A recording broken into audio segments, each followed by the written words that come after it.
วิทยุแห่งประเทศไทยให้ความรู้คู่ความสุข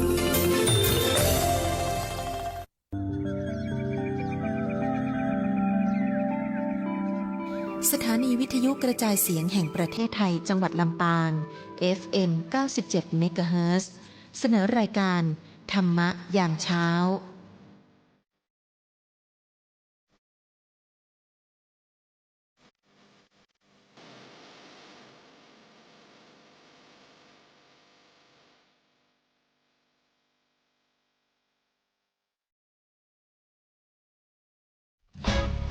ปานาติปาตาเวรมณี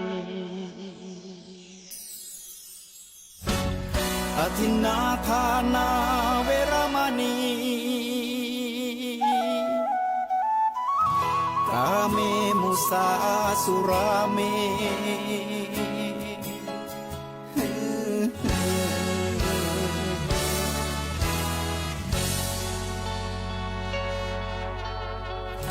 ศีลคือข้อห้ามธรรมคือข้อให้พุทธองค์ตรัสไว้ชี้ทางใจให้ภาคเพียร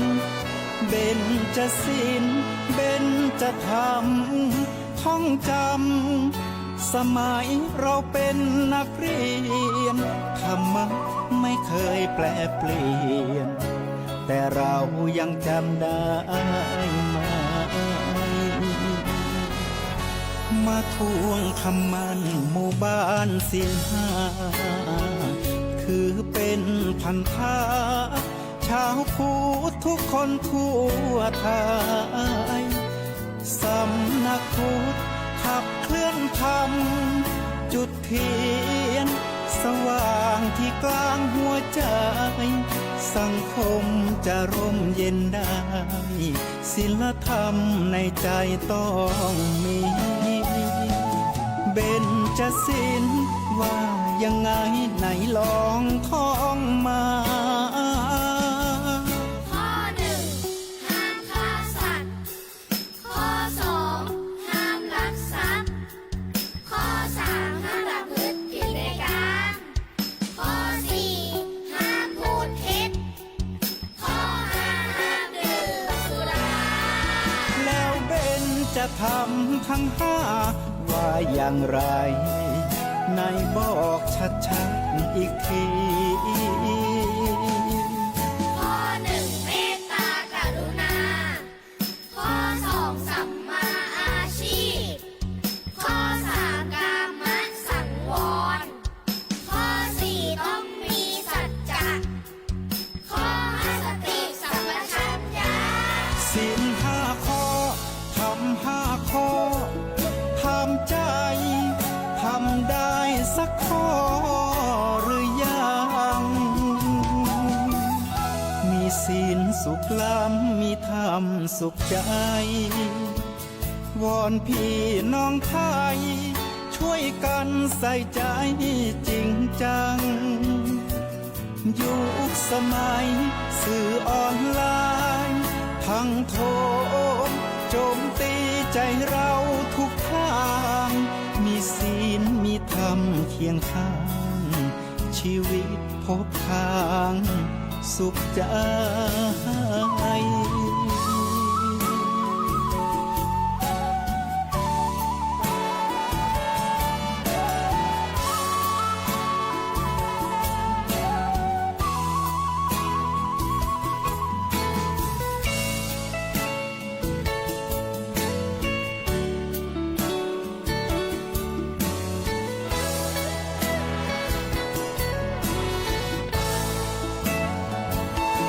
เบญจศีลว่ายังไงไหนลองท่องมาข้อหนึ่งห้ามฆ่าสัตว์ข้อสองห้ามลักทรัพย์ข้อสามห้ามประพฤติผิดในกามข้อสี่ห้ามพูดเท็จข้อห้าห้ามดื่มสุราแล้วเบญจะทำทั้งห้าว่าอย่างไรไหนบอกชัดๆอีกทีข้อหนึ่ง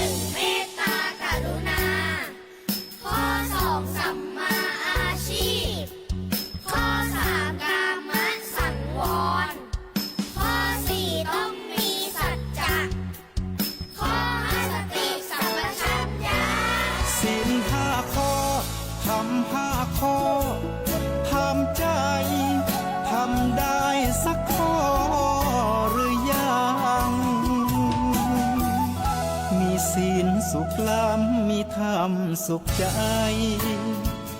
วอนพี่น้องไทยช่วยกันใส่ใจจริงจังยุคสมัยสื่อออนไลน์ทั้งโทมโจมตีใจเราทุกทางมีศีลมีธรรมเคียงข้างชีวิตพบทางสุขใจมีศีลมีธรรมเคียงข้างชีวิตสมปรารถนาทุกหมู่บ้านรักษาศีลห้าสังคมน่าอยู่อย่างยืน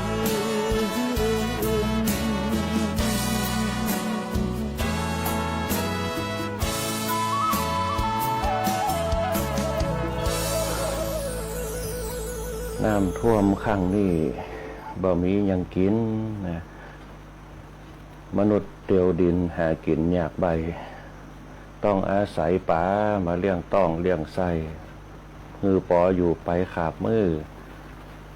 ไปกาดไปลีเสาะของกินซื้อตึงบ่อไปได้เหี่ยเลยงอมเหงาแต่รู้นะไล่ขู่ปีเหยลมหนาวมาเจยนอนคดลองงองหายากหาคดลองงองขอความเจริญในธรรมจงมีแด่คณะสัตยาญาติโยมสาธุชนทั้งหลายวันที่ได้กำข่าวจากคุณป่อบุญมาเมืองเป้านะที่เพิ่นได้ส่งข่าวมาที่เพิ่นได้รับตุกในเรื่องของอุทกภัยต่างๆนะก็ขอเจริญพรกับคณะสัตยาญาติโยมผู้ฟังทุกคนทุกท่านโดย ในช่วงตอนเจ้าขออนุญาตนะในช่วงเจ้าในช่วงนี้ก็เป็นฝนตกนะตั้งแต่ตะคืนมาละตั้งชัดตั้งบ้านมาคงจะได้หับน้ำกันนะหันข่าวขันข่าวต่างๆที่เปิดได้แจ้งมาในช่วงตอนเจ้านี่นะตั้งหลับปังหลวงตั้งบ้านนาแสงนะอันนี้ก็ต้องระมัดระวังด้วยนะในยุคปัจจุบันเขานี่ก็เรื่องปัญหาเรื่องน้ำนะหลังจากที่ผ่านมาที่โดนเป็นอันแรกนักนะสาหัสนั่นก็เป็นตั้งเชียงไฮ้ตั้งเมษายนะตั้งแม่สายแม่ล้าวนะที่โดนกันไปได้ครับตุกอุทกภัยกันจังเมืองแปะนะตั้งพะเยานะบ้านเฮากับเชียงบ้านเฮากับวังเหนือนะเมืองปานแจกโฮมเมืองงาวเฮานะก็ต้องระมัดระวังกันเตรียมตัวบ่ประมาทในเรื่องของการป้องกันอุทกภัยที่มันจะเกิดขึ้นกับหมู่เฮาทั้งหลายนะคณะสัตยาญาติโยมทั้งหลายตั้งเชียงใหม่นะตั้งภูเขานะตั้งภูเขาตั้งดีอยู่ข้างหน้าเขาบอกว่าเจ้าหมายจะได้เป็นจะได้แต่ในนี้คนบอกว่า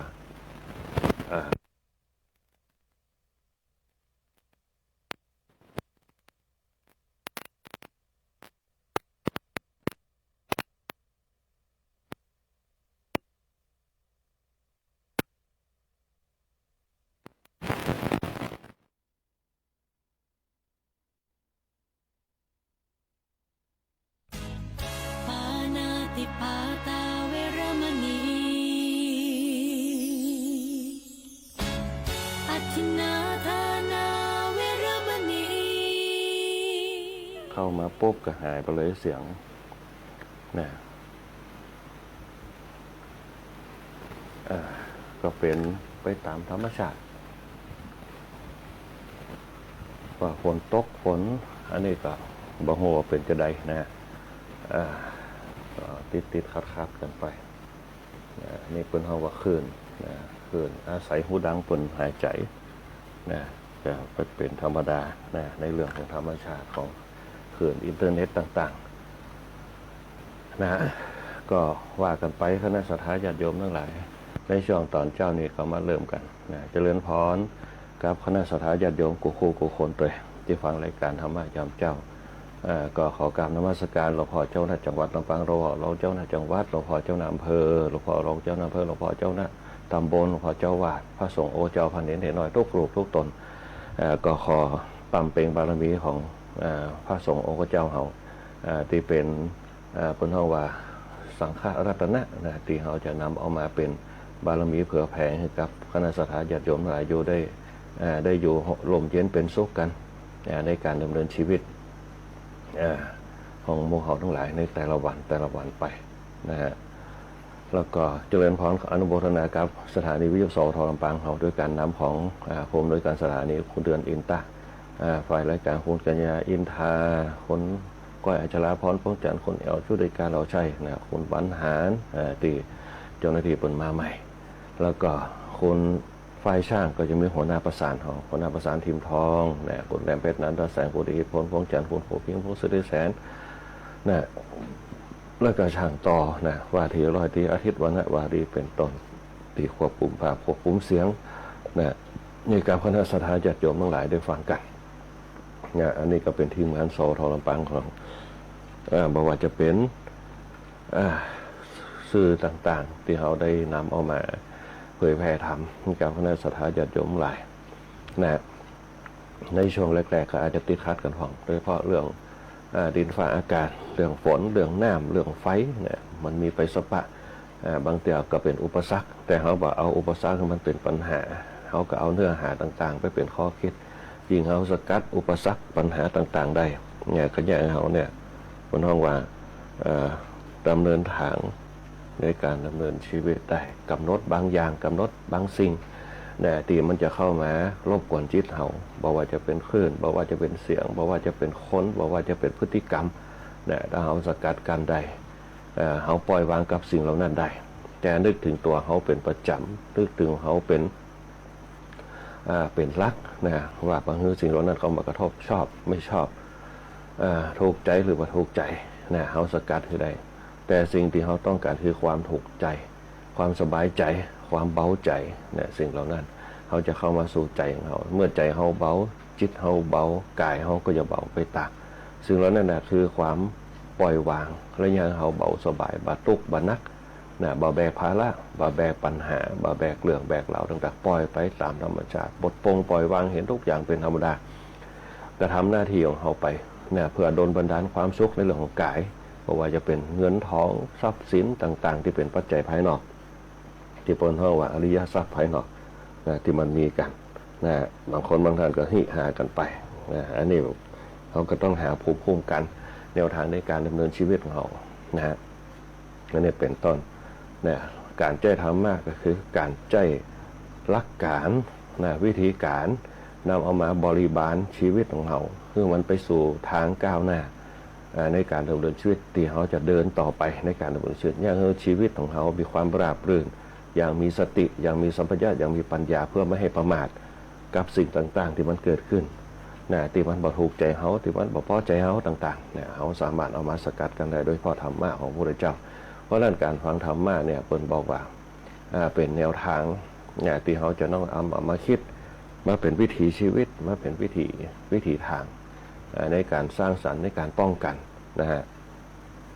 อย่างที่บอกเอาไว้เนี่ยคณะสัตยาญาติโยมทั้งหลายเนี่ยการใจพลังของเขาเนี่ยโดยเฉพาะพลังแห่งศีลพลังแห่งทานพลังแห่งภาวนาเนี่ยเป็นพลังแห่งเป็นเพราะว่ามีศักยภาพนะในการดำเนินชีวิตแต่เขาจะต้องใจข้อคิด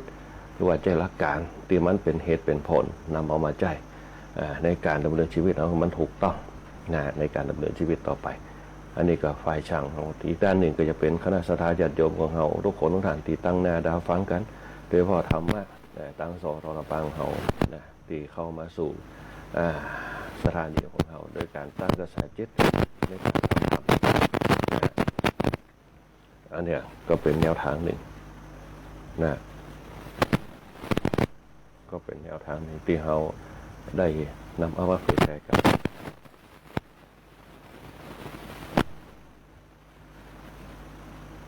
นะอันนี้เป็นสถานที่ชมทั้งหลาย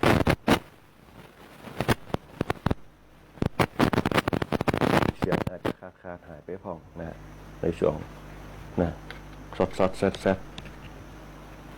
บอกว่าเป็นอะไรอย่างกัน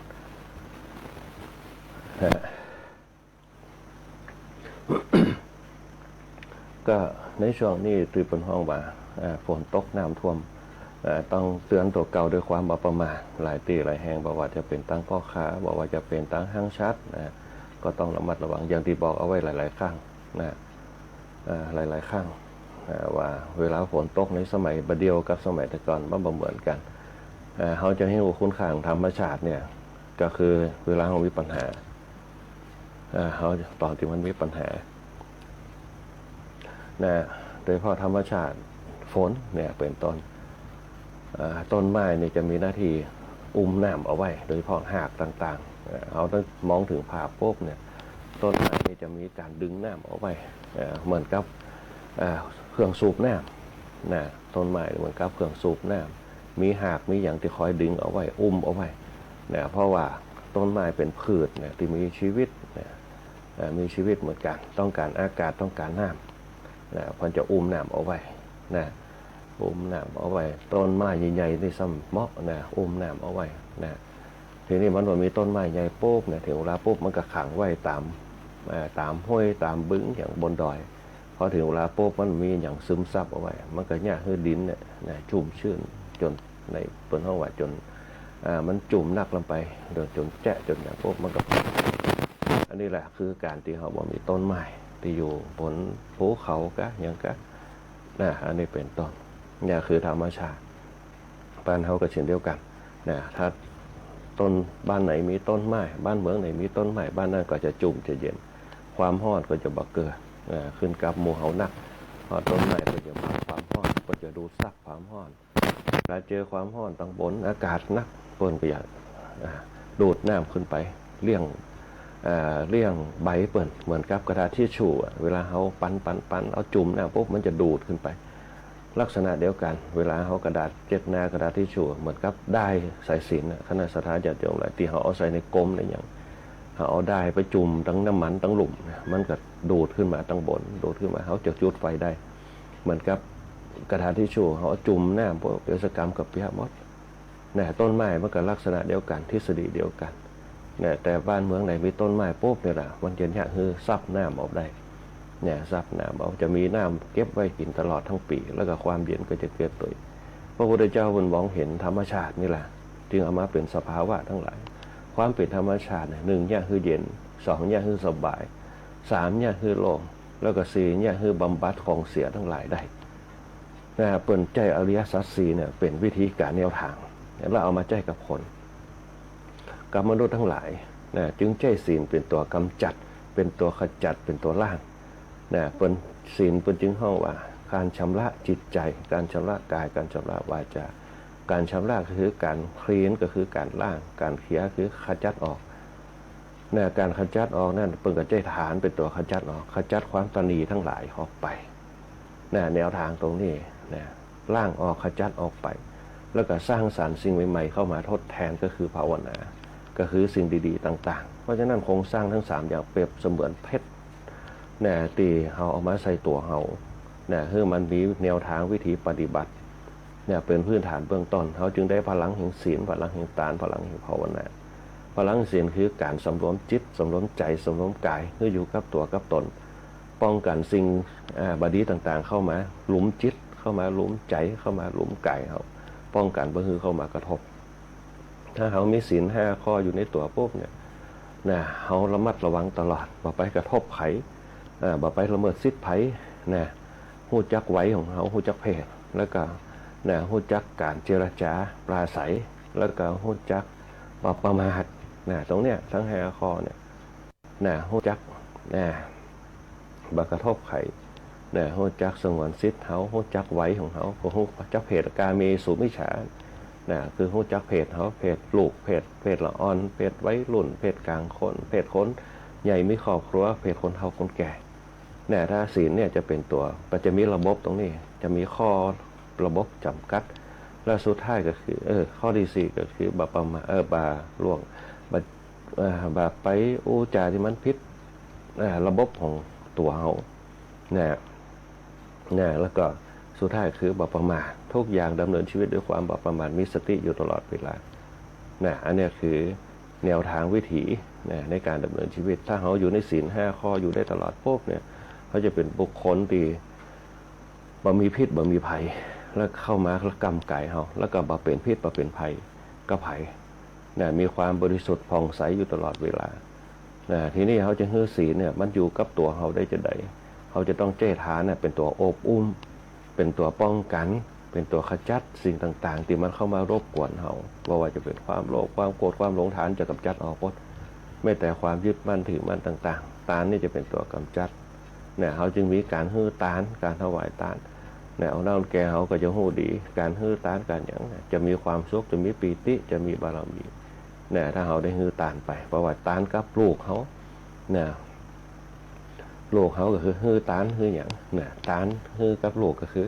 ปั่นใจฮื้อลูกเอาตังค์ฮื้อลูกไปโรงเรียนเอาตังค์ฮื้อไปซื้อกินเนี่ยกับเขาฮื้อกินตื่นเช้ามาทำกับเขากับปลาซักผ้าสิ่งนั้นเป็นเขาว่าให้ฮื้ออย่างฮื้ออารมณ์ก่อนที่มันจะเป็นฮื้ออารมณ์ก็ฮื้อตานเอาฝึกออกมาฮื้อตานกับเกี่ยเข้าไก่ผ่องเกี่ยอาหารฮื้อปลาผ่องอาหารฮื้อนกอาหารฮื้อหมาผ่องตอนเจ้ามาเนี่ยเขากันนึ่งเข้าเป่าไฟหุงเข้าฮื้อสามีฮื้อเมียฮื้อลูกไปโรงเรียนไปทำงานกันเนี่ยเป็นข้อการฮื้อตานทานคือการให้การแบ่งปันการให้ก็คือให้โอกาสให้อภัยแบ่งปันคือแบ่งปันโอกาสแบ่งปันอารมณ์ฮื้อต่อกันนะอันนี้คือลักษณะของตานและความเจริญมันก็เกิดขึ้นในองค์กรนั้นๆมันก็เกิดขึ้นกับครอบครัวนั้นก็คือความเจริญคือภาวนาคือความเจริญทั้งจิตความเจริญทั้งใจความเจริญทั้งกายนั่นแหละเขามีเพิ่นว่าเขามีพลังตรงนี้สนับสนุนอยู่แล้วนะเพียงแต่ว่าเขาจะหาวิธีก็คือหลักการในการดำเนินชีวิตบางคนก็ทำได้ประสบความสำเร็จบางอย่างมันมาถึงเวลาเตี่ยก็ข่มใจเอาไว้เนี่ยคนที่มีธรรมะจะข่มใจไว้ถึงเวลาปุ๊บตอนนี้ทำไปสะสมไปเลยๆจนพอมันพอกพูนงอกงามขึ้นมาต้นไม้บางต้นเนี่ยคณะสัทธาญาติโยมทั้งหลายมาได้ใส่ปุ๋ยมันก็งามขึ้นมาได้มันเป็นลักษณะของมันมีรากมีลำต้นมีใบนะแล้วก็ภูมิต้านทานของมันอยู่ในลักษณะดีๆนะอันเนี้ยมันก็เลยเนี่ยคือมันงดงามชีวิตคนเขาก็เช่นเดียวกันเนี่ยบางครั้งเนี่ยเราก็ต้องหาแนวทางหลักการเข้ามาใส่ตัวเขาคือมันเกิดสติคือมันเกิดสัมปชัญญะมันเกิดปัญญาโดยเฉพาะหลักธรรมบางคนก็บอกว่าหลักธรรมได้ประโยชน์อะไรอย่างหลักธรรมเนี่ยได้ประโยชน์คือได้พิจารณาได้ตีบทเพื่อแตกนะได้เอามาวิเคราะห์ถึงปัญหาในการดำเนินชีวิตแต่ในสมัยพุทธกาลพระพุทธเจ้าเนี่ยเป็นการค้นคว้าหาสัจธรรมก็คือหลักการต่างๆโดยเฉพาะใจอริยสัจสี่เป็นตัวคิดค้นในการนำเอามาเป็นเหตุเป็นปัจจัยต่างๆว่าอันนี้มันเกิดมาจากอย่างอันนี้มันเป็นเพราะอย่างเช่นน้ำท่วมเนี่ยมันเกิดมาจากอย่างเกิดมาจากสภาพสิ่งแวดล้อมภายนอกมันผสมดุลกันพอมันผสมดุลกันปุ๊บมันต้นเหตุมันมาจากอย่างก็ต้นเหตุมาจากคนเฮามันเกิดกันนักคนเฮามันเกิดกันนักและแถมอย่างหนึ่งคือระบบการควบคุมจิตระบบการควบคุมใจระบบควบคุมกายมันบ่มีเฮาก็ไปหลงในอำนาจของต่างโลกใจกฎหมายใจคดีใจศาลใจอย่างเป็นตัวเป็นบทกำหนดแต่สิ่งที่สำคัญที่สุดคือจิตสำนึกหรือว่าสามัญสำนึกของคนเฮาคนเฮาเนี่ยในยุคปัจจุบันเริ่มจะแก่งขึ้นโดยที่ขาดหลักการก็คือจริยธรรมคุณธรรมถ้าเขามีจริยธรรมคุณธรรมขึ้นปุ๊บเนี่ยมันก็เนี่ยเขามีจิตสำนึกในการละชั่วโกบาปเนี่ยคือการละชั่วโกบาปขึ้นมาถ้าคนเขาละชั่วโกบาปปุ๊บเนี่ยมันก็เนี่ยคือแต่ละคนมีจิตสำนึกระวังตัวระมัดระวังแล้วก็สร้างสรรค์คำว่าศีลเนี่ยคือทำให้ละชั่วโกบาปคนที่มีศีลจะรู้จักฮิริความน่าอายแต่ใจโอตปะความเกรงกลัวความเกรงกลัวตรงนั้นไม่ได้กลัวภัยแต่เกรงใจอย่างเช่นพ่อแม่เนี่ยลูกก็ต้องเกรงใจเกรงกลัวในความเป็นผู้ให้อุปการะคุณเฮานั่นแหละคือหลักการถ้าคนเฮาใจธรรมะในการดำเนินชีวิตมันจะตีออกมาเป็นเหตุเป็นปัจจัยต่างๆพระพุทธเจ้าบังคิดค้นออกมาเฮาเอามาใจกันดำเนินชีวิตกัน นะแต่ละบทแต่ละตอนขึ้นมานะอันนี้ก็บางครั้งเขาก็ต้องใช้นำเอามาเป็นแนวทางนะเป็นวิถีชีวิตเพื่อที่บางฮือเขาทอดแท้บางฮือเขาทอดถอยแล้วก็เพื่อบางฮือเขาประมาทนะอันนี้เป็นต้นแล้วก็เป็นลักษณะที่เป็นอาหารสติครับเพราะฉะนั้นธรรมะเนี่ยจะเป็นข้อคิดระหว่างเขาจะคิดจะทำจะพูดอย่างก็ตามถ้าเขามีธรรมะปุ๊บเนี่ยเขาจะนำเอามาสกิดใจเขานะเหตุมันเกิดที่นะเหตุมันเกิดที่เนี่ยเขาจะต้องแก้ไขที่นะมันตรงประเด็นกันเนี่ยเหมือนเขากินยาคือถูกกับโรคถ้ากินยาถูกกับโรคปุ๊บมันก็หายได้เร็วนะตรงนี้เป็นต้นในช่วงที่เป็นช่วงน้ำท่วมนะอันแรกก็คือหนึ่งนะเขาต้องตั้งสติให้ดีๆสัมปชัญญะให้ดีเนี่ยสติความระลึกได้สัมปชัญญะความรู้ตัวเตรียมตัวไว้เลยนะเขาบอกว่าวันมาหนักมาหน่อยยิ่งตัวตึงวันเนี่ยตกส่มล่มเนี่ยบางเตี่ยเขาพอจะมาหันต่างกันฝนตกหนักมากำเดียวปุ๊บน้ำท่วมเลยมากำเดียวปุ๊บน้ำท่วมเลยมาท่วมสักกำปุ๊บก็แห้งหายไปเนี่ยอย่างบ้านเฮาตอนเนี้ยหน้าไม่หวังก็เริ่มจะหนองหน้าไม่ตุ้ยก็เริ่มจะมาหน้าไม่ตานก็เริ่มจะมาหน้าไม่หวังก็หนองขึ้นมาไปตั้งใต้ปุ๊บหน้าไม่ปูนแถมเพราะฉะนั้นเนี่ยของเฮาถ้าผ่านไปปุ๊บก็จะเป็นอินโดตั้งภาคกลางเปิ้นตีปลูกข้าวปลูกน้ำมาได้กินมาได้อย่างกันวันเดียวนี้ก็ส่งใจไปหาตีหนองคายตัวที่เปิ้นแจ่น้ำอยู่เป็นหลายวันก็เป็นเดือนเพราะฉะนั้นเนี่ยสาเหตุน้ำมันมาจากอย่างน้ำมันหนักเพราะกับโลกมันเปลี่ยนแปลงไปสภาวะโลกมันผสมดุลกันสภาวะอากาศมันผสมดุลกันเมื่อสภาพภายนอกเนี่ยถ้าคนเฮามองเห็นสัจธรรมคือความจริงแล้วปุ๊บเนี่ยสภาพอากาศมันร้อนฝนตกหนาวเน็บหนาวนักจนบางตีเนี่ยที่บนหอหิมะตกในประเทศเมืองเปิดหิมะก็ตกหนาวเกิดมันก็เปลี่ยนแปลงวิปริตไปเพราะว่าสภาพอากาศมันผสมดุลกันดินน้ำลมไฟเป็นหลักดินธาตุน้ำธาตุลมธาตุไฟเป็นปัจจัยภายนอก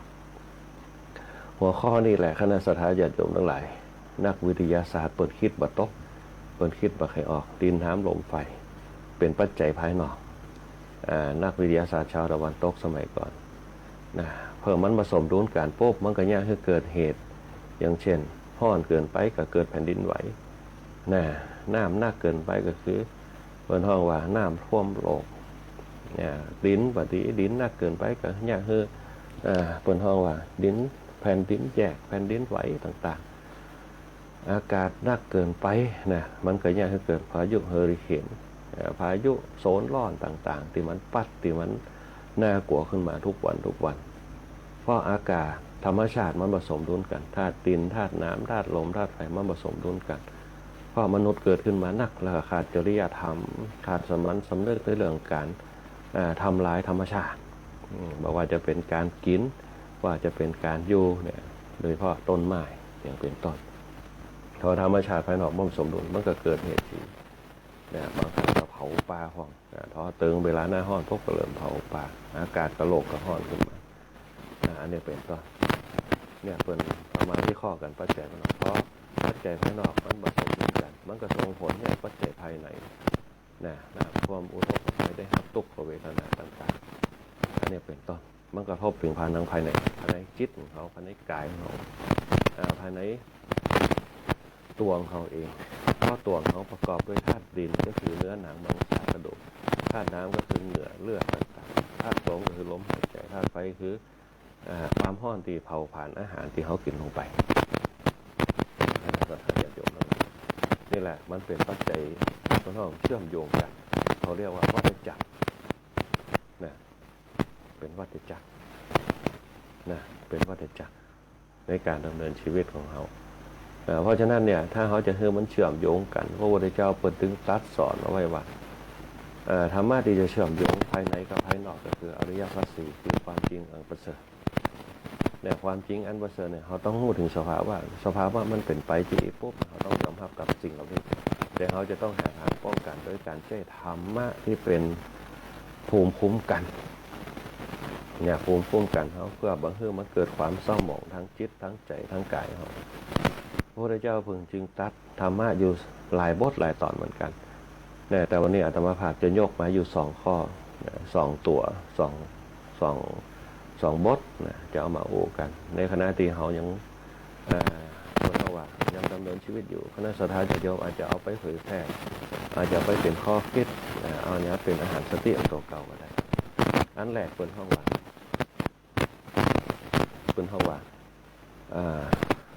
พละห้า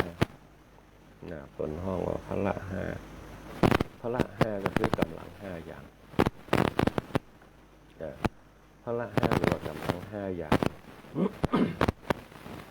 กำลัง5 อย่างเป็นหลักธรรมในทางพระพุทธศาสนาของเรากำลัง5 อย่างมีอย่างพอ1เป็นห้องว่าศรัทธาพละอันที่2วิริยะพละอันที่3สติพละอันที่4สมาธิพละอันที่5พละ5เนี่ยก็คือกำลัง5 ตัวถ้าเขามีอยู่ในตัวปุ๊บเนี่ยเหมือนกับจะมีกำลังอยู่5 ตัวไปสอดคล้องกับศีล5ที่เป็นตัวขับเคลื่อนเป็นตัวขับเคลื่อนความจริงเขามีศีลเป็นพลังเป็นตัวขับเคลื่อนเป็นพื้นฐานอยู่แล้วแต่เขาเติมพลังก็คือพละ5 ข้อไปครับตัวหนึ่งก็เพิ่มพลังขึ้นมาเหมือนกับรถมีศีล5 ข้อปุ๊บเหมือนกับรถเครื่อง1 ลูกสูบถ้ามีพละ5 ข้อไปแหมก็เหมือนมี2 สูบพลังหนักขึ้นมาแหงมันก็หนักขึ้นพละ1เนี่ยศรัทธาก็คือศรัทธาพละกำลังถ้าเขามีกำลังศรัทธาพวกมันจะมีความเกี่ยวว่าศีล5 ข้อเนี่ยมันอยู่เพื่อเขาเนี่ยอยู่เย็นเป็นสุขกันเพื่อเขามีพลังก็นอกมีพลังในการดำเนินชีวิตเพื่อต่อสู้กับชีวิตก็นอกศรัทธาพละสร้างศรัทธาพละขึ้นมา1คือความเชื่อคือศรัทธาคือความเชื่อที่มีอยู่ในสติของเขาต้องเชื่อว่าสิ่งที่เขาคิดเขาทำเขาอู้เนี่ยเขาคิดเขาทำเขาอู้ขึ้นมันเป็นผลมันเป็นประโยชน์มันมาเป็นเหตุเป็นปัจจัยที่เนี่ยคือเกิดปัญหาต่างๆบนห้องศรัทธาพละมีสติติดตั้งมั่นตลอดแล้วก็บ่งมงายแล้วก็บ่หลงไหลแล้วก็บ่เปลี่ยนแปลงศรัทธาคือความเชื่อมั่นในสิ่งที่เขาอู้ในสิ่งที่เขาทำในสิ่งที่เราพูดโดยที่มีฐานก็คือมีศีลมีทานมีภาวนาเป็นองค์ประกอบเป็นพื้นฐานถ้าเขาสร้างศรัทธาตรงนี้ขึ้นมาได้ปุ๊บเนี่ยมันถึงจะคือตัวเขาเนี่ยจะคิดจะทำจะพูดมีระบบการทำงานต่างๆบนห้องศรัทธาพละกำลังแห่งความเชื่อถ้าเขามีกำลังแห่งความเชื่อตรงนี้เนี่ยอย่างน้อยก็คือป้องกันสติที่เขาจะเนี่ยเขาเงาหงอยเศร้าส้อยซึมเศร้าเสื่อมพลังลงไปถ้าเขาเสื่อมพลังศรัทธาแล้วปุ๊บเนี่ยเขาจะเป็นคนที่ท้อแท้เหมือนกับเขาเจออุทกภัยถ้าเขามามีพลังศรัทธาปุ๊บเขาก็จะท้อแท้ท้อถอยแล้วเนี่ยเฮือบดอะไรตายยากขึ้นมาเพราะฉะนั้นพลังศรัทธาเนี่ยเป็นพลังตีเนี่ยเขาก้าวไปสู่ผลว่าเป้าหมายผลของพลังศรัทธาคนที่มีเป้าหมายเห็นชัยชนะปุ๊บจะต้องมีพลังศรัทธา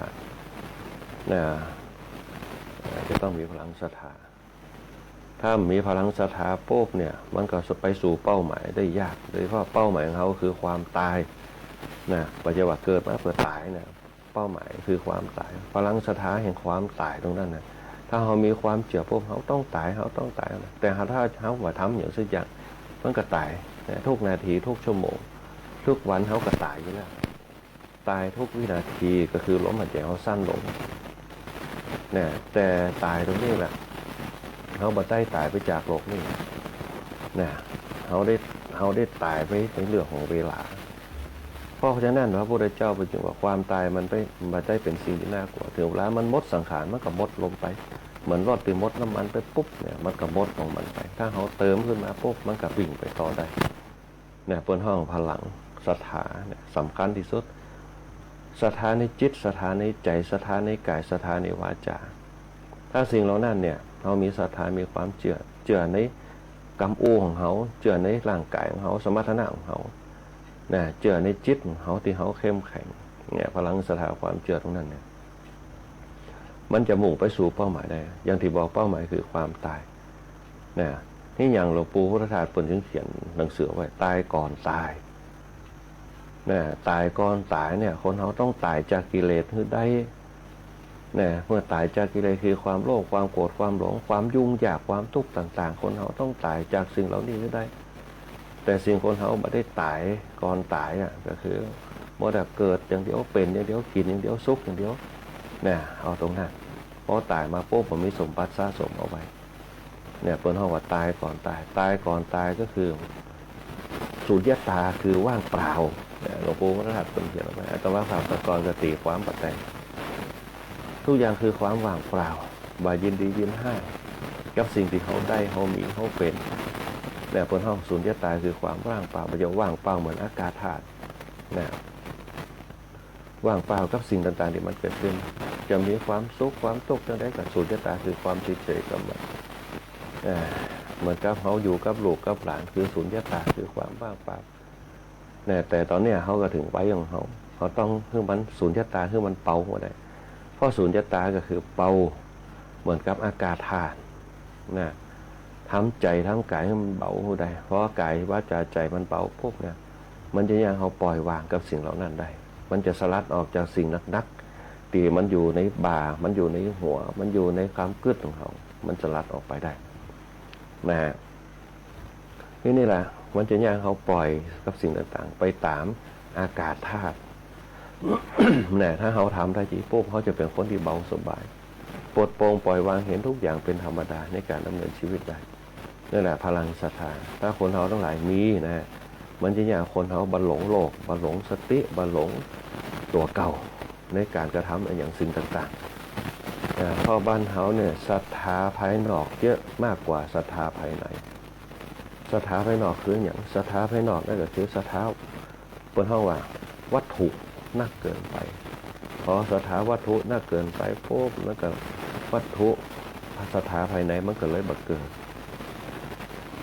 อันเนี้ยคนเฮาในยุคสมัยปัจจุบันมันศรัทธาวัตถุอาหารอย่างดีๆงามมันต้องเขาสะสมเอาไว้แต่เขาไม่ได้สร้างพลังศรัทธาปุ๊บบางคนก็บอกว่าสร้างไปแล้วปุ๊บไม่ได้ประโยชน์โซ่เหลือเขาสร้างศรัทธาตัวเก่าดีกว่าอันนั้นกระถูกอยู่ถ้าเขาสร้างศรัทธาตัวเก่าปุ๊บพอถึงเวลาปุ๊บกลับโจรขึ้นมาปุ๊บเขาไม่สามารถจะแก้ไขปัญหาได้นี่อย่างนักบนห้องว่านักธุรกิจต่างๆที่มีเงินเป็นหลายพันล้านบางคนก็ฆ่าตัวตายตึงยกขัวตึงลูกตึงเมียตึงครอบครัวตระกูลต่างๆอันนี้เป็นต้นเพราะสร้างพลังศรัทธาในตัวตนบางคนก็ฮับสภาพบ่ได้บางคนจะฮับสภาพที่เคยมีเคยเป็นเคยจองเคยหยั่งบ่ได้พอกลับมาเริ่มต้นใหม่ฮับบ่ได้พอฮับบ่ได้ปุ๊บก็อัตตาวิบากกรรมตัวเก่าแต่บางคนเป็นฮับสภาพได้พอฮับสภาพได้ก็หนึ่งชีวิตสำคัญที่สุดชีวิตคนเขาสำคัญที่สุดในการดำเนินชีวิตคนเขาต้องตายก่อนตายไม่ได้ตายจากกิเลสตายจากสภาวะทั้งหลายที่มันที่เขาเห็นอยู่ที่เป็นโลกิยะทรัพย์ทั้งหลายที่มันเป็นอยู่ถึงวันนี้เขามีอยู่ก็คือชีวิตร่างกายกับจิตของเราบางคนแบบมีสตังค์อยู่ด้วยสภาวะคนเขาว่าสภาวะธรรมทั้งหลายจะมีความสุขมั่งมีสีสุขสมบูรณ์พ้นสุขอยู่ดีมีสุขขึ้นมาได้อันนี้เป็นท่องว่าพลังศรัทธาถึงเวลาปุ๊บก็ไปวัดไปว่าไปฟังธรรมใส่บาตรทำบุญเข้าไว้ปัญหาต่างๆก็เก็บเอาไว้บ่ได้เอามาคิดเอามาฝังจิตตัวเก่าเอาไปแก้ปัญหาไปแต่ละวันอันนี้เป็นต้นเพราะฉะนั้นพลังศรัทธาเนี่ยถือว่าเป็นเรื่องสำคัญเขาจะทำอะไรอย่างกระตามมันอยู่ที่พลังศรัทธาเหมือนกับเขาขอเหมือนกับเดินทางไปไหนถ้าเขาแบบมีพลังศรัทธาเนี่ยมันก็ไปบ่ได้อันนี้เป็นต้นพลังศรัทธาคนเขาแก่เขาในยุคสมัยแต่ก่อนคนมีพลังศรัทธานักศรัทธาในตัวเก่าความคิดความอ่านมันจึงเกินปริญญาที่ได้บางคนว่าได้จบวิศวะเป็นศาลาช่างได้บางคนว่าได้จบช่างซ่อมรถได้บางคนว่าจบช่างเป็นช่างไฟฟ้าได้ เพราะมีพลังศรัทธาในตัวเก่าพลังศรัทธาเนี่ยมันจะเกิดเนี่ยเขามีจินตนาการแล้วมันจะเนี่ยให้เขาเกิดเป้าหมายคนไหนมีพลังศรัทธาในตัวเก่าจะมีพลังเป้าหมายอย่างบางคนของเราแก่ปุ๊บถ้ามีพลังศรัทธาปุ๊บเนี่ยเขาจะอยู่ไปเขาก็ต้องไปหน้าเศร้าอกตมต่างๆเขาสร้างบุญเอาไว้บุญคืออย่างบุญในการกระทำในการคิดในการพูดในการทำอย่างทำประโยชน์คำว่าประโยชน์นั่นแหละก็คือบุญทำอย่างที่มันเป็นประโยชน์อาถรรพ์จริยาพระพุทธเจ้าว่าทำในสิ่งที่มันเป็นประโยชน์นั่นแหละคือบุญบ่ทำในสิ่งที่มันเป็นโทษทำในสิ่งที่มันเป็นประโยชน์ตื่นเช้ามาปุ๊บทำในสิ่งที่มันเป็นประโยชน์ได้ยังคืออาหารจิตอาหารใจหรือยังเนี่ยทำประโยชน์เหมือนกับเขาฟังธรรมะเนี่ยเขาก็สร้างประโยชน์ให้กับจิตตัวเก่าน่ะตรงนี้เขาได้พลังศรัทธาไปไม่แต่เพลงเปิ่นยังเอามาประกอบกันสร้างพลังศรัทธาสร้างความฮึกเหิมในสมัยแต่ก่อนน่ะที่เขาเคยได้ยินเนี่ยนะบรรพบุรุษของเราแต่โบราณปลูกบ้านป้องเมืองคุ้มเหย้าเสียเลือดเสียเนื้อไม่ใช่เบานะลูกหลานเนี่ยต้องสืบไปคือได้นะเนี่ยสร้างพลังศรัทธาคือความเชื่อมั่นนะเพลงเนี่ยเปิ่นกันเนี่ยเกิดความเชื่อมั่นความฮึกเหิมความกล้าศรัทธาคือความเชื่อมั่นคือความกล้าเนี่ยเขาต่อสู้ฝ่าฟันอุปสรรคสิ่งต่างๆได้เนี่ยบางอย่างมันมีปัญหาในการของชีวิตของครอบครัวปัญหามันเกิดมาอย่างปัญหามันเกิดการกินการอยู่เนี่ยมันมาจากโลกธรรมแปดทั้งหลายมียศเสื่อมยศมีลาภเสื่อมลาภมีสุขมีทุกข์มีสรรเสริญมีนินทาถ้าเขาไปยุ่งกับมันนักเนี่ยถ้าเขาไปยุ่งเอามันมาหวั่นนักมันก็เกิดปัญหานักโลกธรรมแปดนะบางคนเนี่ยบ่มีกินแต่ต้องการเกียรติเนี่ยมันก็ต้องไปเป็นหนี้เปิ้นเพราะเป็นหนี้เปิ้นบ่ได้เกียรติปุ๊บเนี่ยมันก็ตุกขึ้นมาเนี่ยแต่อันเนี้ยเขายกตัวอย่างนะเพราะฉะนั้นเนี่ยเขาก็ต้องป้องกันเอาไว้มีต่อใดกินเอาอันนะมีต่อใดกินเอาอันยิ่งเขาโหตัวเก่าอ่ะยิ่งรวยก็ยิ่งจนเนี่ย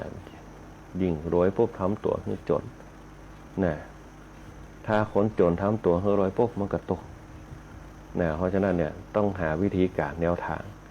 นะเพิ่นบอกว่าขยันแต่ไม่ประหยัดขจัดความจนไม่ได้อยากรวยจะต้องขยันอยากมีหลักฐานจะต้องประหยัดนะก็คือสร้างศรัทธาคือความเชื่อมั่นที่ได้แม้แต่เขาเป็นโรคเป็นภัยไข้เจ็บต่างๆพวกเขามีความเชื่อเขาสร้างพลังความเชื่อนักๆต้องหายต้องแข็งแรงต้องกินยาต้องปฏิบัติต้องขจัดเนี่ยโรคมันมาจากเป็นเฮาว่าเชื้อไวรัสต่างๆถ้าเขาอู้ถึงวิทยาศาสตร์โรคนี่เกิดมาจากอย่างเกิดมาจากความภูมิต้านทานเขาน้อยลงไปเนี่ยเขาต้องตีบดให้แตกนะโรคที่มันเกิดก็ต่อโรคไข้หวัด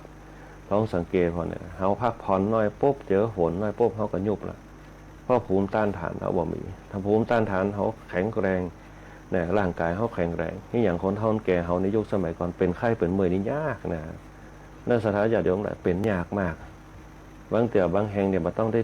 ถึงหมอมาฉีดยาถ้าบันนักหนาสาหัสเป็นไข้ปลายเป็นมาเรียเนี่ยจะมาฉีดยาเพราะภูมิต้านทานเป็นแข็งแกร่งอย่างหน้าฝนเนี่ยเอาละหน้าฝนเนี่ยไปละไถนากันนะลุยฝนลุยหยังนะเพราะเปิดภูมิต้านทานเปิดมีนะภูมิต้านทานนะมาจากความศรัทธาความกล้านะความแข็งแกร่งนะภูมิต้านทานเปิดเลยดีนะเพราะว่าภูมิต้านทานเปิดได้สามารถสู้อยู่กับธรรมชาติได้นะภูมิต้านทานเปิดพอภูมิต้านทานดีปุ๊บเนี่ยมันก็อยากให้วันนี้โรคภัยไข้เจ็บเข้ามาเบียดเบียนแล้วเขาจะได้ให้มีภูมิต้านทานดีๆคือสร้างความศรัทธาคือความเชื่อมั่นนะในยุคสมัยบัดเดียวเนี่ยคนเขาบ่ใครเอางานหนักไม่ค่อยเบางานหนักไม่ค่อยเอางานเบาไม่ค่อยสู้กันมันก็เลยไปบ่ได้ในยุคปัจจุบันมันเหมือนกับไก่เมืองกับไก่พันธุ์ไก่เมืองเขาปุ๊บฟ้าห้องฟ้าพากับบาดเจ็บหัวใจวายตายแต่ไก่พันธุ์ปุ๊บอย่างน้อยปุ๊บเนี่ยสะดุ้งน้อยปุ๊บก็ตายกันถึงเราคนเขาอยู่ในยุคปัจจุบันเพราะธรรมชาติมันถูกตัดขาดไปโดยเฉพาะการกินการอยู่ เนี่ยการกินไม่ได้กินตามธรรมชาติการอยู่ไม่ได้อยู่ตามธรรมชาติเนี่ยเพราะการกินกับอยู่ไม่ได้ตามธรรมชาติปุ๊บมันก็ไปกินไปพวกอันอย่างต่างๆที่มันเป็นผงปรุงรสต่างๆเนี่ยผงปรุงรสต่างๆมันก็เป็นสารสังเคราะห์สารอย่างต่างๆเนี่ยเพราะกินเข้าไปเพื่อความอร่อยอย่างเดียวเนี่ยเพื่อความอยากอย่างเดียวแต่สุดท้ายแล้วปุ๊บเนี่ยประโยชน์ของมันมีแค่ 30% 20% ความอิ่มมันมีนัก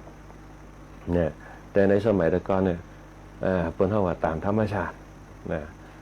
เป็นไปตามธรรมชาติพักไม่ใส่เขือกินปลากินปูกินกุ้งกินหอยสัตว์เล็กสัตว์น้อยกันสัตว์ใหญ่จะกินเห็ดเตือหนึ่งนะบ่มันมาเดี๋ยวลองไปพอนะถึงสัตว์เล็กถึงแต่หมูกระทะอย่างต่างๆแฮมเบอร์เกอร์ต่างๆอันนี้เป็นต้นนะเอาไปเปลี่ยนบรรยากาศไปคนเฮาในยุคปัจจุบันนี่ตึงไปเปิ้นตึงว่าไปก่อนวัยอันควรด้วยการกินนะต่างๆนะร่างกายก็บ่แข็งแรงละอ่อนในสมัยเดียวตัวใหญ่แต่กวงไหนตรงไหนยกยังก็บ่ใครไหวบ่เหมือนคนเฮาตัวตะกอนตัวน้อยเดียวแจนะแบกเข้าได้บ่ฮู้กี่ไตนะขับรถไถได้ครับรถอย่างได้ตัวนิ้วเดียวบางคนหัวป้อมปนรถนะครับรถได้อยู่คนในยุคตะกอนเล็กพี่ขี้หนูที่เฮาเคยว่ากันแต่ละอ่อนบ่เดียวเนี่ยสูงเป็น190แบกเข้าสารยังบ่ได้เนี่ยหลวงพ่อนะมันเหมือนกันเนี่ยนาซิบให้กับหัวใจวัดจะวายละนะเพราะฉะนั้นเนี่ยเปิ้นเฮาว่าศรัทธาคือความเชื่อมั่นคือความเชื่อเป็นพลังแห่งความเข้มแข็งเป็นพลังแห่งเปิ้นเฮาเป็นพลังภายในเป็นพลังงานที่มันมีอยู่ศรัทธาความเชื่อมั่นเฮาจึงทำมันอย่างที่มันใหญ่โตมโหฬารได้ เนี่ยเหมือนกับคนในยุคเก่าเปิ้นคิดเปิ้นทำเปิ้นพูดแถมพอปุ๊บได้ปรึกษาหารือกันยิ่งทำงานใหญ่ได้อย่างสบายอย่างเช่นงานประเพณีต่างๆนะมีมวยลำวงมีหนังต่างๆนะการจัดสรรการบริหารงานได้อย่างมีประสิทธิภาพนะแต่ยุคประเดียวปุ๊บเนี่ยมีงานบอกว่าใครมีกันละเพราะคนเฮาก็เริ่มบ่ใครเอากัน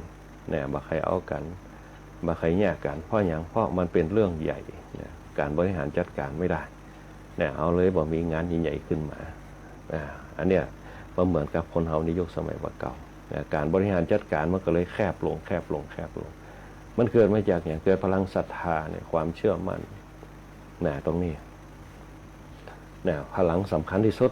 อันที่สองพลังแห่งความเพียรเมื่อมีศรัทธามีความเพียรเสริมเข้าไปคนในยุคเก่ายังบอกว่าเพิ่นทำอย่างใหญ่ๆโตๆคือสำเร็จลงได้ปุ๊บเนี่ยเพิ่นพอมีศรัทธาความเชื่อมั่นยังบ่พอมีความภาคเพียรเนี่ยก็คือเอามาอู้กันมาจัดกระจายงานกันสังเกตพอในหมู่บ้านเขาจะมีผู้ใหญ่บ้าน ผู้ช่วยผู้ใหญ่บ้านกรรมการหมู่บ้านแต่ก่อนเพิ่นจะมีกลุ่มแม่บ้านกลุ่มหนุ่มสาวเพิ่นจะมีโครงสร้างเปิ้นนักบริหารในยุคสมัยเก่ากระจายงานกันไปเอามาอู้กันห้องกันมาอู้การเตรียมงานทุกครั้งจะต้องมีการประชุมกันเนี่ยเขาเอามาหันพอเนี่ยในยุคสมัยเก่านะเปิ้นมีการอู้จากันงานตรงไหนมันผิดพลาดเปิ้นก็อารมณ์อร่วยกันให้กำลังใจซึ่งกันและกันกระจายงานกันบ่เหมือนงานในยุคสมัยบัดเดียวเนี่ยทิ้งงานกันปล่อยงานให้กันรับผิดชอบผิดตอนไหนก็ซ้ำเติมกันเนี่ยอันนี้เป็นต้นเขาว่ามีการอารมณ์อร่วยซึ่งกันและกันเนี่ยคนสมัยเก่าเปิ้นมีวิริยะความภาคเพียรพยายามบ่ท้อถอยบ่ลดละบ่หดหู่เพื่อกำลังใจตัวเก่าเพื่อกำลังใจตัวเพื่อนฝูงเนี่ยเขาทำไปเพื่ออย่างเพื่องานเพื่อวัดเพื่อหมู่บ้านมองเห็นตรงนี้เห็นสภาวะแห่งเหตุผลเพื่อเอาสภาวะแห่งเหตุผลเพื่อนที่ช่วยกันทำเนี่ยสองสังเกตพอคนเฮาสมัยเดียวเนี่ยว่างานการอย่างต่างๆเนี่ยเขาจะหันกับคนเฒ่าคนแก่ละอ่อนละเล็กละอ่อนทั้งหลายบ่หันมีกันเนี่ยอันนี้ก็คือปัญหาในโลกหน้าตีละอ่อนมันจะอยู่กันในสังคมมันจะเหมือนกับสังคมคนเฮาว่าในยุคใหม่ที่บ่ฮู้จักกันบ้านเดียวกันบ่ฮู้จักกันเพราะฉะนั้นศรัทธาพละวิริยะพละเนี่ยเป็นตัวส่งเสริมเนี่ยคือตนตัวเนี่ยคือสังคมรอบข้างเนี่ยเกิดความเชื่อมั่นเกิดความเพียรขึ้นอันที่สามสติพละกำลังสติเนี่ยมีความเชื่อมีความเพียรมีสติ มีสติระลึกได้ในการกระทำทุกอย่างในการกระทำทุกอย่างในการทุกอย่างในการคิดทุกอย่างนะมีพลังในการกระทำการพูดการคิดร่วมกันนะระลึกได้นะหัวเนี่ยอย่างเป้าหมายเพื่ออย่างแล้วกันกำจัดอย่างออกไปความโกรธตีทะเลาะวิวาทกันตีทิฏฐิมานะตีครอบงำจิตใจกันแล้วก็ความจริงต่อกันนะอันเนี้ยสติพลังจึงทำงานร่วมกันได้อย่างมีประสิทธิภาพถึงจะมีวุฒิการศึกษาน้อยนะแต่ว่ามีความปนห้องว่ามีหลักการสูงคนเฒ่าคนแก่เนี่ยคนยุคก่อนเนี่ยความโห่เนี่ยอาจจะจบป.7 ป.4 มาจบก็มีแต่หลักการวิธีการร่วมกันเปิดทำงานร่วมกันแล้วก็เข้าใจความคิดร่วมกันแล้ววิเคราะห์เหตุผลด้วยกันจะไปกึดว่ามีผ้าขาวม้าปาดบาเตียวสะดอเสื้อแปรอย่าไปว่ามีความโห่อย่างตีนกับเพื่อนคิดเพื่อนี่แหละคนเฒ่าว่าปัญญาชนแล้วก็ภูมิปัญญาทุกอย่างที่เกิดขึ้นมาในหมู่บ้านบ่ว่าจะเป็นศาลาการประเรียนบ่ว่าจะเป็นศาลาภาคล้อนบ่ว่าจะเป็นป้ายหมู่บ้านบ่ว่าจะเป็นถนนหนทางที่มันสะอาดเพราะคือพลังแห่งศรัทธาพลังความเพียรพลังสติเจ้าบ้านเฮามาเดียวอันนี้เป็นต้นเรื่องพลังสติระลึกได้อีกอันหนึ่งเนี่ยจะมาทำลายขนบธรรมเนียมประเพณีสื่อสารประเพณีและวัฒนธรรมกำจัดนิวรณ์5ออกไปจากกลุ่มชนทิฏฐิมานะต่างๆกำจัดออกไปนิวรณ์5ทั้งหลายที่เข้ามาครอบงำในกลุ่มชนทั้งหลายกำจัดออกไปที่ก้านพุ่งซ่านรำคาญก็ตักเตือนกันอู้จากกันแบ่งงานกันมอบหมายงานให้กันคนห้องสติพละอันที่4สมาธิพละทำงานด้วยตามหน้าที่สังเกตพอตั้งบ้านเฮาเนี่ยชลบกะในการตราอาจารย์วัดกะกรรมการกะแปลงพามแปลงอย่างโดยเฉพาะงานช่วงต่อไปจะเป็นงานกินสลากันตั้งบ้านตั้งจองต่างๆเนี่ยจะสังเกตพอคนเฒ่าแก่เฮาเนี่ยจะจัดการกันหนักกว่าเราอ่อนวัยรุ่นในยุคปัจจุบันบางครั้งพ่อแม่ก็ได้ชวนไปปุ๊บก็บ่ฮู้จะเนี่ยอย่างเราอ่อนมันเนี่ยอย่างบ่เป็นเขาเนี่ยอย่างว่าเป็นปุ๊บมันก็ไปนั่งเล่นเกมอย่างเดียวว่าฉะนั้นต้องสอนให้มันหู้ถึงธรรมชาติความจริงปรากยาเนี่ยที่เขาเป็นอยู่เนี่ยเป็นการดำเนินชีวิตแบบยั่งยืนอย่างหู้จักขนบธรรมเนียมประเพณีและวัฒนธรรมแต่มันจะอยู่ที่ละอ่อนอยู่ที่คนใหญ่เขาไปตัดวงจรละอ่อนวงจรการดำเนินชีวิตละอ่อนวงจรชีวิตในอยู่ที่บ้านบัดตอนไหนวงจรชีวิตในการอยู่ร่วมกับสังคมอย่างเช่นการทำงานร่วมกันเป็นกลุ่มเขาบอกเคยปลาละอ่อนไปบางเตี่ยไปเล่นไปหยังก็ได้แล้วก็มาเชื่อคนเฒ่าแก่จ่วยคนโต๊ะคนตังจัดการจัดงานละอ่อนมันก็ไปจำได้อย่างงานศพงานศาสตร์งานประเพณีต่างๆละอ่อนมันไปมันเข้ามันก็รู้จักกันคนเฒ่าแก่ใจการใจงานปุ๊บมันก็ทำกันได้แต่ละเด็กละอ่อนในยุคปัจจุบันเนี่ยคนเฒ่าว่าไปดำเนินชีวิตแบบ เปิดห้องว่าจะได้คณะสัทธาญาติโยมดำเนินชีวิตแบบเหตุผลในตนตัวนักเกินไปอัตตาทำจ้างทำมาเป็นทำบะจ้างก็ทำมาเป็นก็ต้องฝึกเพื่อความอยู่รอดในวันข้างหน้าสมาธิพละสุดท้ายแล้วพวกพลังแห่งปัญญาทุกอย่างที่เป็นองค์รวมมาพละ5เนี่ยเขามีความเชื่อเขามีความเพียรเขามีสติเขามีความตั้งใจสุดท้ายแล้วปุ๊บเนี่ยมันก็ยังเกิดขนบธรรมเนียมประเพณีและวัฒนธรรมที่ยั่งยืนที่สืบทอดกันมาก็คือปัญญาพละนั่นเองตีได้มาจากคนอ่อนแก่ที่เพิ่นสั่งเพิ่นสอนเขาก็จะหู้ตรงเนี้ยเพิ่นห้องพละ5พละ5เนี่ยมันเป็นตัวกำจัดนิวรณ์5ได้ตัวกำจัดนิวรณ์5ก็คือทิฏฐิที่มีอยู่ในตัวในตนเป็นคนที่เปิดโลกเป็นคนที่ใจกว้างเป็นคนที่ใจจิตสานะขึ้นมานี่แหละพละ5กำลังอย่างพละเขาจึงมีศรัทธาญาติโยมทั้งหลายที่อยู่ร่วมกันโดยเฉพาะชาวพุทธเราทั้งหลายมีอย่างก็ช่วยเหลือกันสังเกตไงมีงานกินงานทานปุ๊บบางคนเนี่ยอย่างประจังได้แหงใจแหงประเป็นก็คือเนี่ยกับเข้าหม้อแกงหม้อมาร่วมมือกันมาทำกัน เนี่ยเป็นต้นมันจึงเป็นพลังศรัทธาเนี่ยพลังธรรมพลังหมู่บ้านขึ้นมาเกิดพลังความสามัคคีขึ้นมาในการดำเนินชีวิตเราเหมือนกับทุกคนหันช่วยเหลือกันเนี่ยช่วยเหลือน้ำท่วมบางคนหันเปิ้นโป๊กก็เกิดความสงสารเอาเสื้อผ้าเอาหยังไปช่วยตังเจียงไฮ้เขาต่อยตีน้ำท่วมเขาจืดมือช่วยนี่แหละมันเกิดพลังศรัทธาพลังความเพียรพลังแห่งสติพลังแห่งสมาธิพลังแห่งปัญญาบนห้องกำลัง5อย่างที่มันอยู่ในตัวในตนเขาที่มันจึงเกิดการอยู่รวมกันบอกว่าจะได้ก็ตามเขาเป็นคนไทยคนพุทธเขาช่วยเหลือกันนั่นแหละคือพละห้าเนี่ย มันจะส่งผลอย่างเขาเกิดพลังบารมีขึ้นมาเขาจึงอยู่รวมกัน พลังแห่งเมตตาบารมี เกิดขึ้นในสังคมเขาคณะสัตยาโยมทั้งหลายเพราะนั่นก็ขอฝาก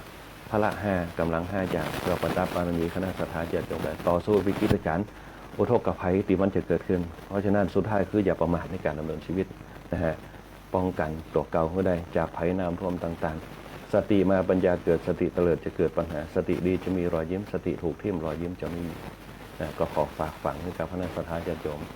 ในการดำเนินชีวิตอันนี้เป็นต้น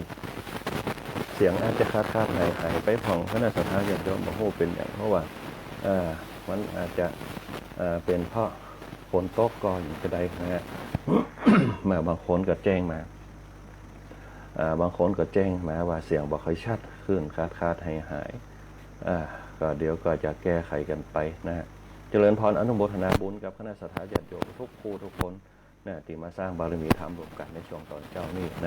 บอกว่าจะเป็นคุณโยมสารวุฒิคุณโยมปราณน้อมคุณโยมแสงเดือนคุณโยมแดงหวานคุณโยมดาราศิลป์เจียมสิริคุณโยมลาวันคุณโยมแม่นวลศรีคุณโยมศรีโกคุณโยมพลชนกคุณโยมแม่เพ็ญศรีอันนี้ก็เจริญพรติแจ้งข่าวมาในเรื่องของเสียงทางวิทยุหายไปในช่วงต้นอาจจะหาย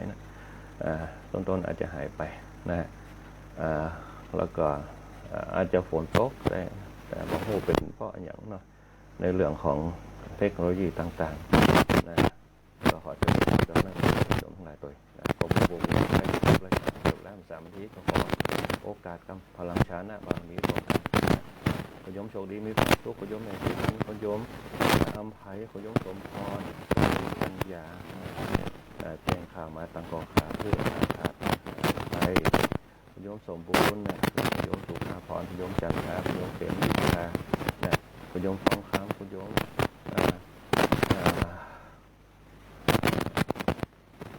เยาวันคุณโยมเพนคุณโยมแม่เพนคุณโยมสง่าคุณโยมลักษณะต่างก็เดินตัวนี้กันบอกว่าจะเป็นตั้งกอขาเริ่มจะรวมกันตั้งปังหลวงคุณโยมบวรคุณโยมธนชาคุณโยมเอราวัณ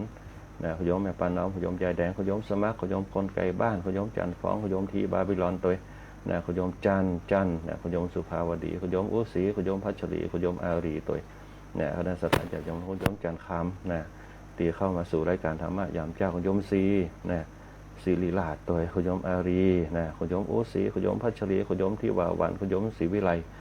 คุณโยมสุภาวดีคุณโยมอำนาจคุณโยมอีบาบิลอนคุณโยมชูสมรคุณโยมคนแก่บ้านคุณโยมรวงทองคุณโยมวินนิพาตัวที่เข้ามารวมสร้างบารมีธรรมโดยคุณโยมแห่งวินิจตัวโยมสมัครคุณโยมปานน้องคุณโยมอิทธิพลคุณโยมยงยุทธคุณโยมนภัสสรคุณโยมเอราวัณคุณโยมบนเทียงคุณโยมป้อมคุณโยมพิมพรคุณโยมลักษณะคุณโยมสง่าดีเจแก้มยุ้ยตัวคุณโยมธนชาคุณโยมพ่อวินคุณโยมฟองขำคุณโยมสุภาพรคุณโยมสมบูรณ์คุณโยมสังเวียนแม่นหูภาษาอังกฤษอ่านผิดอ่านถูกภาษาอังกฤษมันแปลได้หลายอย่างคุณโยมอำไพคุณโยมโชคดีมีความสุขคุณโยมกัญญาคุณโยมสรวุฒิคุณโยมมนชนก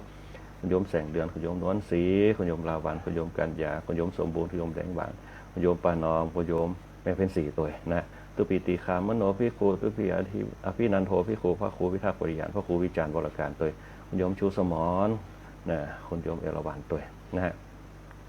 โยมแม่ที่วาวันตัวคุณป้าปิ่นเพชรตัวตั้งบ้านตั้งบ้านป่อนหินแก้วตั้งคณะสัตยาโยมต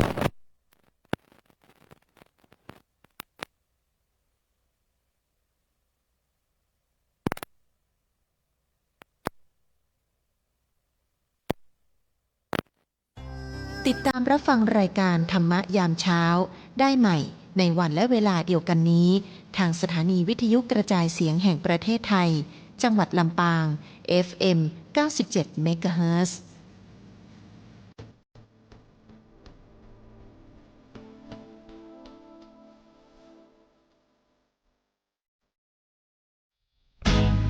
ปานาติปาตาเวรมณีอธินาทานาเวรมณีกาเมมุสาสุราเม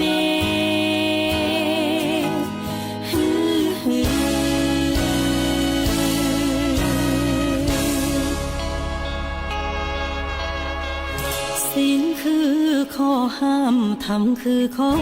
ให้ พุทธองค์ตรัสไว้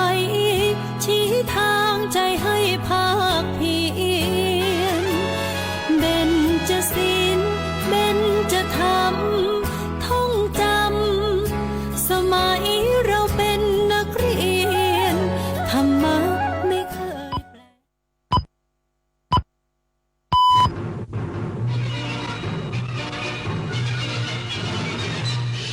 สถานีวิทยุกระจายเสียงแห่งประเทศ